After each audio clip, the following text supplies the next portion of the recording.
राज्य विधानसभाओं में कुल 4120 सीटें हैं। राज्य विधानसभा में कितनी सीटें हैं? 4120 सीटें हैं।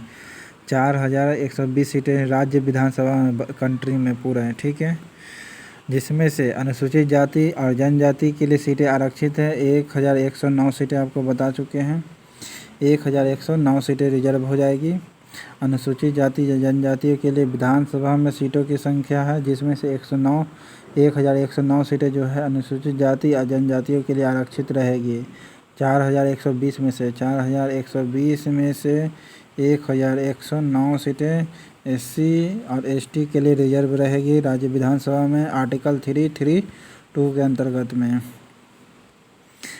के अंतर्गत से, ओके। 332 यानी 332 के अंतर्गत में जो 4120 में से 1109 सीट होगा। लोकसभा के निर्वाचन क्षेत्रों में अनुसूचित जाति और जनजाति के प्रतिनिधियों के लिए सुरक्षित निर्वाचन क्षेत्र की व्यवस्था है। ऐसे निर्वाचन क्षेत्रों की संख्या कितनी है? टोटल 131 है। देखिए 84 सीट है और 47 सीट है, ठीक है। 7 4 11 8 8 4 12, ठीक है। तो टोटल 131 सीट है लोकसभा और राज्यसभा के लिए आर्टिकल 330 के अंतर्गत में। किसके अंतर्गत में? 330 के अंतर्गत में लोकसभा में सीटें रिजर्व है अनुसूचित जाति अनुसूचित जनजाति के लिए। अनुसूचित जाति या जनजाति के लिए 330 आर्टिकल के अंतर्गत में सीटें रिजर्व लोकसभा में, सिर्फ लोकसभा में बोल रहा है, ओके। राज्यसभा में 1109 सीटें हैं 4120 में से आर्टिकल 332 के अनुसार। लोकसभा में सुरक्षित निर्वाचन क्षेत्र किससे संबंधित नहीं है? तो पिछड़ा वर्ग से संबंधित नहीं है। बाकी अनुसूचित जाति के लिए लोकसभा में है 330 के अंतर्गत में, अनुसूचित जनजाति के लिए भी है 330 के अंतर्गत में, सिर्फ लोकसभा में बता रहा हूँ। और राज्यसभा में विधानसभा 332 के अंतर्गत में आएगा रिजर्व सीट। लोकसभा में आंग्ल भारतीय समुदाय के प्रतिनिधित्व नहीं होने पर आंग्ल भारतीय समुदाय अगर का प्रतिनिधित्व नहीं होगा, आंग्ल भारतीय समुदाय का अगर प्रतिनिधित्व नहीं होगा, तब संविधान के किस अनुच्छेद के तहत राष्ट्रपति उस समुदाय के 2 सदस्य को मनोनीत करेगा? तो बता चुके 331 के अंतर्गत में होगा दोस्तों, 331 में। और 333 जो है आपका राज्य विधानसभा में है, ठीक है। विधानसभा में आपका 333 के अंतर्गत में 1 सदस्य को राज्यपाल मनोनीत करेगा, राज्यपाल मनोनीत पर करता है 333 में। 332 तो राज्य विधानसभा से संबंधित है SC ST के लिए। 330 लोकसभा में SC ST के रिजर्व सीट है। 331 जो है आपका आंग्ल भारतीय समुदाय से संबंधित है। अनुच्छेद 81 में किसी बात के होते हुए भी यदि राष्ट्रपति की यह राय है कि लोकसभा में आंग्ल भारतीय समुदाय का प्रतिनिधित्व पर्याप्त नहीं है, तो लोकसभा में उस समुदाय के 2 सदस्यों को क्या कर सकते हैं? नाम निर्देशित कर सकते हैं। राज्य विधानसभा में आंग्ल भारतीय समुदाय का प्रतिनिधित्व नहीं होने पर संबंधित राज्य का राज्यपाल संविधान के किस अनुच्छेद के तहत वह व्यक्ति को सदस्य के लिए नामित करेगा? 333 के अंतर्गत में बताए थे। राज्य विधानसभा में 333 के अंतर्गत में आंग्ल भारतीय समुदाय को चुनेगा, ओके। जो उत्तराखंड में भी प्रावधान है, यूपी में भी प्रावधान है, 1 सदस्य को चुनता है राज्यपाल, ओके, आंग्ल भारतीय समुदाय को। 333 के अंतर्गत में राज्यों की विधानसभाओं आंग्ल भारतीय समुदाय का प्रतिनिधित्व अनुच्छेद 170 में किसी बात के होते हुए भी यदि राज्य के राज्यपाल की राय है, तो वह राज्य की विधानसभा में आंग्ल भारतीय समुदाय के प्रतिनिधि चुन सकता है। संविधान के किस संशोधन द्वारा 338 में संशोधन करके अनुसूचित जाति और जनजाति आयोग के लिए गठन करने का प्रावधान है? दोनों के लिए। तो ये किस में कहा गया था? तो 65वां संविधान संशोधन था। कौन सा संविधान संशोधन था? 65वां संविधान संशोधन था। 65वां संविधान संशोधन क्या था?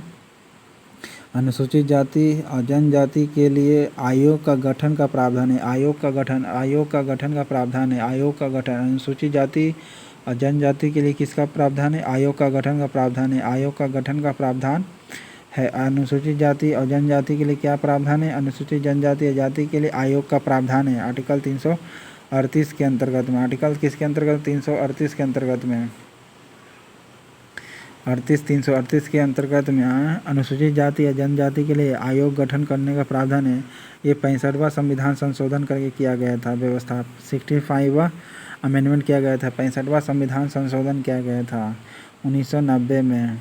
ओके, 1990 में 65वां संविधान संशोधन किया गया था। 61वां संविधान संशोधन 1989 को हुआ था। 1989 को हुआ था, जो चुनाव आयोग से संबंधित है। 61वां संविधान उसमें हुआ था। 1989 को क्या हुआ था? 61वां संविधान संशोधन हुआ, जिसमें से 21 वर्ष से घटा करके 18 वर्ष एज किया गया था।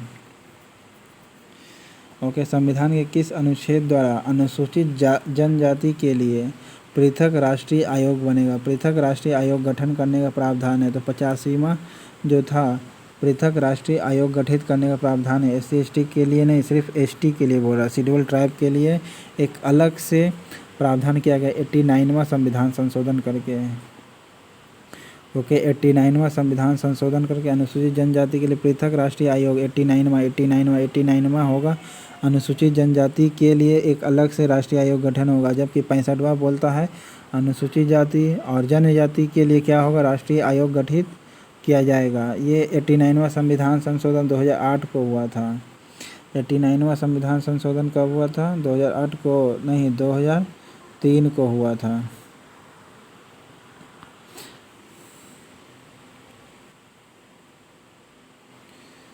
मूल संविधान में संसद यानी लोकसभा एवं विधानसभा में अनुसूचित जाति और जनजाति के लिए आरक्षण के लिए निर्धारित 10 वर्षों को बढ़ाकर 70 वर्ष किया गया है। संविधान का 126वां संविधान संशोधन के मुताबिक जब संविधान लागू हुआ था, तब लोकसभा राज्य विधानसभा में अनुसूचित जाति या जनजाति के लिए आरक्षण की अवधि 70 वर्ष निर्धारित की गई थी। 126वां संविधान संशोधन में 126वां संविधान संशोधन में 70 वर्ष निर्धारित की गई थी। अनुसूचित जनजाति या जाति समुदाय के लिए आरक्षण 25 जनवरी 2030 तक बढ़ाने का प्रस्ताव है। कब तक? 25 जनवरी 2030 तक आरक्षण बढ़ाने का प्रावधान है। एंग्लो इंडियन समुदाय के लिए यह व्यवस्था समाप्त की जा रही है। एंग्लो इंडियन के लिए यह व्यवस्था क्या किया जा रहा है? समाप्त किया जा रहा है। देखिए, संविधान में अनुसूचित जाति और जनजाति को क्या परिभाषित किया गया है? नहीं, अनुसूचित जाति या जनजाति को परिभाषित नहीं किया गया है। क्या किया गया है? परिभाषित नहीं किया गया। याद रखिएगा, अनुसूचित जाति अनुसूचित जनजाति को परिभाषित नहीं किया गया। अनुसूचित जाति या जनजाति को परिभाषित नहीं किया गया है। अनुसूचित जाति अनुसूचित जनजाति को परिभाषित नहीं किया गया है। अनुसूचित जाति अनुसूचित जनजाति को क्या किया गया? परिभाषित नहीं किया गया है। ओके, संविधान में भारतीय संविधान के अनुच्छेद जनजातियों को परिभाषित नहीं करता है। अनुच्छेद 266 का 25वां भाग अनुसूचित जनजातियों का संदर्भ उन समुदायों में करता है जिन्हें संविधान के अनुच्छेद 342 के अनुसार अनुसूचित किया गया है।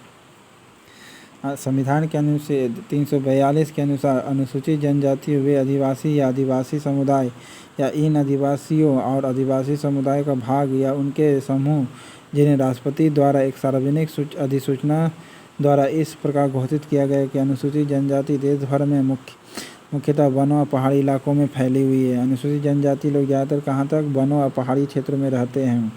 आप एक कमेंट बॉक्स में बताइएगा दोस्तों कि पहला व्यक्ति कौन था शेड्यूल ट्राइब का जो राष्ट्रपति बना था।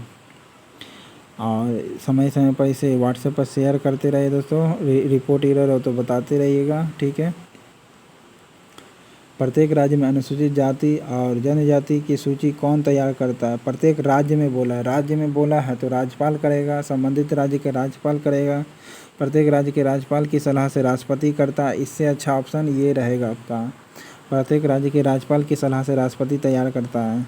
प्रत्येक राज्य में अनुसूचित जाति और जनजाति की सूची तैयार करता है कौन? प्रत्येक राज्य के राज्यपाल की सलाह से राष्ट्रपति तैयार करता है। राज्यपाल की सलाह से राष्ट्रपति तैयार करता है। क्या तैयार करता है? अनुसूचित जनजातियों की सूची तैयार करता है। अनुसूचित जाति और जनजातियों की क्या करता है? सूची तैयार करेगा। अनुसूचित ST/ST का सीट क्या करेगा? लिस्ट जारी करेगा। प्रत्येक राज्य के राज्यपाल की सलाह से राष्ट्रपति जारी करता है। ठीक है, राष्ट्रपति को किसी क्षेत्र को अनुसूचित जाति क्षेत्र घोषित करने का अधिकार है। घटा भी सकता है, बढ़ा भी सकता है क्षेत्रफल को, नाम में परिवर्तन भी कर सकता है, यह राष्ट्रपति को अधिकार है। राज्य में अनुसूचित जाति अनुसूचित जनजाति की सूची कौन तैयार करता है? प्रत्येक राज्य के राज्यपाल की सलाह से राष्ट्रपति। प्रत्येक राज्य के राज्यपाल की सलाह से राष्ट्रपति जारी करता है। प्रत्येक राज्य के राज्यपाल की सलाह से राष्ट्रपति जारी करता है। अनुसूचित जाति और जनजातियों की सूची और क्षेत्र भी, देखिए ना केवल सूची जारी करता है बल्कि एरिया भी जारी करता है। ठीक है, क्षेत्र भी जारी करता है राष्ट्रपति। राष्ट्रपति लोकसभा में आंग्ल भारतीय समुदाय के कितने सदस्यों को प्रतिनिधित्व न होने की स्थिति में मनोनीत कर सकता है? 2 सदस्यों को मनोनीत करेगा आंग्ल भारतीय समुदाय को राष्ट्रपति लोकसभा में, वो भी लोकसभा में। राज्यसभा में 12 सदस्यों को मनोनीत करने का अधिकार है। विशेष शब्द जो जाति या भाषा के संबंध में प्रयुक्त होता है, जाति के संबंध में या उन अंग्रेजों की ओर संकेत करता है जो भारत में बस गए हैं और व्यवसाय अथवा पदाधिकारी से यहाँ प्रवास करते हैं। राष्ट्रपति लोकसभा में 2 एंग्लो इंडियन को मनोनीत कर सकते हैं। राज्यपाल विधानसभा में एंग्लो इंडियन समुदाय कितने सदस्यों को मनोनीत कर सकते हैं? आर्टिकल देखिए 333 के अंतर्गत में राज्यपाल 1 सदस्य को मनोनीत कर सकते हैं, जबकि 331 के अंतर्गत में लोकसभा में 2 सीटों में मनोनीत कर सकते हैं राष्ट्रपति एंग्लो इंडियन समुदाय के लिए। ओके।